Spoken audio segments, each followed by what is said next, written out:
है कि नहीं है? हम लोगों ने तो तोड़ दिया है, लेकिन परशुराम जी आ गए हैं, रामदेव बाबा आ गए, इनका तेज पर राम छात्र आ गया है कि नहीं आ गया?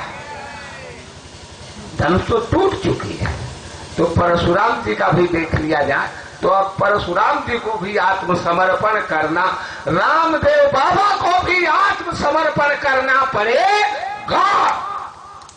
धनुष तो टूट चुकी है कि नहीं टूट चुकी है? टूटने के बाद ये इतना बड़ा कोलाहल हो क्यों रहा है?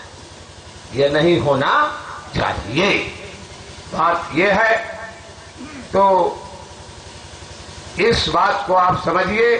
सबसे बड़ी बात कि अमेरिका में जश्न मनाया जा रहा है, लेकिन नेताजी सुभाष चंद्र बोस जो शहीदों के गुरुदेव हैं, उनके नाम पर अमेरिका में आज भी गम मनाई जा रही है।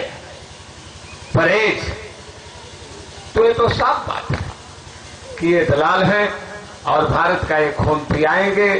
ये ब्रिटेन वालों से, ये ब्रिटेन के नक्शे कदम पर, ये फार्मूले पर आरबीआई के चलेंगे और देश की जनता में त्राहिमाम मचेगा।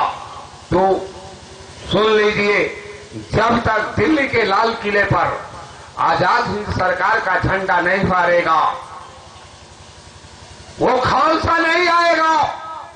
जो खालसा है आवे, तब तक ये आत्मज्ञान, जो आत्मा का बंधन है, जो भाव बंधन है, वो किसी का टूटने वाला नहीं है।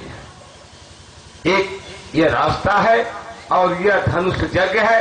ताता जाना का तनया सोई, धनुषा जहा क्या जेहि कारण होई। तो ये आत्मा जो सीता, ये जो दोनों आंखों के बीच में बैठी है, यह धनुष यज्ञ है और यह कल्याणकारी है, यह लोक कल्याणकारी है। और ये जो आप तपस्या जवाहर बाग में कर रहे हैं, जब दिल्ली के लाल किले पर झंडा फहरेगा, तो यहाँ जो ये जो आत्म कल्याण, आत्मा की जो ये बंधन है, ये भी टूटेगा और महंगाई भी चली जाएगी और लोक कल्याणकारी यानी सतयुग का रूप देखने को मिलेगा। यही तो बात, इसके अलावा कोई दूसरा विकल्प नहीं, कोई विकल्प नहीं, कोई विकल्प नहीं है। ये सुन लीजिए। और जब बेड़ी वाले बाबा ने कहा है कि एक चाहिए और काम जब तक नहीं होगा, तुम हमारा काम करो, मैं तुम्हारा काम करो, चूड़ियों में हीरे उनको जड़वाना है, ये भारत की देवियों को खुशहाल करना है, कोई भूखा नंगा नजर नहीं आएगा, सब लोग सुरक्षित हो जाएंगे और उनसे पूछा जाएगा कि आप बिल्कुल सुरक्षित हो गए। जब वो लोग हाँ कह देंगे तब माना जाएगा।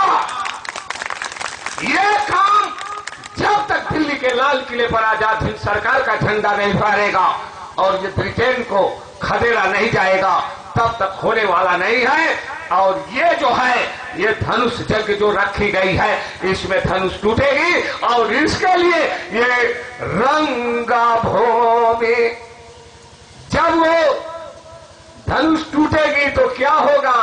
रंगा भूमि जावा सिया पागुधारी, देखी रूप मोह नर नारी। तब वो सीता जी वो रंगभूमि में आएगी, उतरेगी कि नहीं उतरेगी? ये समझिए, इसका मतलब ये आत्मा जो है ये तोड़ेगी, टूटेगी और आत्म साक्षात्कार होगा। और जब आप उसको देखेंगे तो सारे नर और नारी का मतलब कि सब लोग वो जब आत्म स्वरूप में आ जाएंगे तो वहां नर नारी का कोई सवाल नहीं रह जाएगा। तब वो रंगभूमि में उतरेगी सीता जी, यानी आत्मा उतरेगी और आजाद हिंद सरकार जो है आएगी। और ये जो है धनुष यज्ञ ये है। और इस बात को समझ लीजिए, बिना लाल किले पर झंडा फहराए अब कोई कल्याण संभव नहीं है। जैसे वो सीता जी के वो शिव चापा रखा गया था, उसके बिना जो है तोड़े, वो जो है सीता जी का यानी वैदेही का ये कल्याण यानी लोक कल्याण ये संभव नहीं था।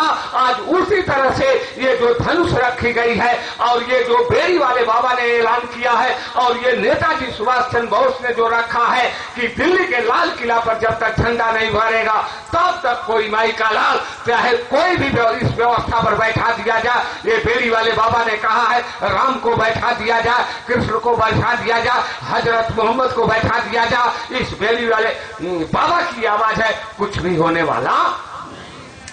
कहे है कि नहीं? तो ये व्यवस्था, यही धनुष यज्ञ है। तो ये सत्याग्रह ये रंगभूमि में उतर गई। कौन? ये रंगभूमि में अब धनुष टूटेगी और जब टूटेगी तब ये देख रूप मोह नर नारी, ये पूरा क्या होगा? ये नर नर ये पूरी भारत की जनता जो मेल है नर है वो नर को भी देख करके मोह जाएगा, दौड़ पड़ेगा। और ये जो देवियां हैं ये नारी के रूप में है, इनको भी देख करके वो नारियां देखती ही रह जाएंगी कि नहीं? देखती रह जाएंगी, देखती ही रह जाएगी। इस बात को आप समझिए। और यही बात आपके सामने है कि रंगा भो में जाबा सिया पागुधारी देखी रूप मोहय नार नारी। तो लाल किले पर झंडा फहरते ही देवियों की पूजा होने लगेगी। होगी कि नहीं होगी? ये बात आप समझ लीजिए। ये तो बेड़ी वाले बाबा की आवाज है, मेरी कोई आवाज भाई मैं बोल रहा हूं लेकिन ये तो आवाज पहले निकल चुकी है। इसलिए इस बात को आप समझिए।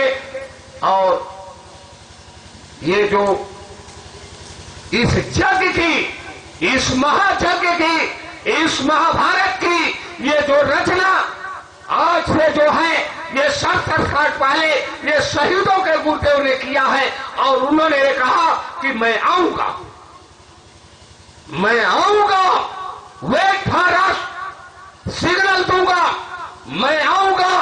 और इस यज्ञ की रचना, इस महायज्ञ की रचना ये बेड़ी वाले बाबा ने किया है। और ये जो है ये लोक कल्याण के लिए है, ये जन कल्याण के लिए है। और ये जो है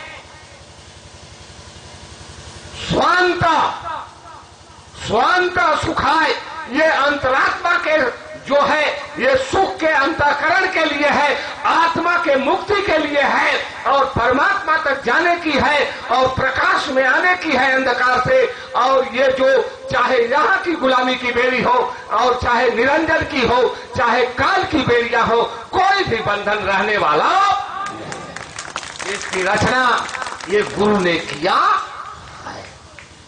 अब इसमें ये सत्याग्रह पर आप बैठे हुए हैं, इसको हर दृष्टिकोण से आप इसका मेजरमेंट कर लीजिए, इसका मापन कर लीजिए। मेजरमेंट में जब सही उतरता है तो आप इस जो है रंगभूमि से अगर भाग जाते हैं तो न आत्म कल्याण होगा न लोक कल्याण होगा। ये समझ लीजिए, ये कुछ भी मिलने वाला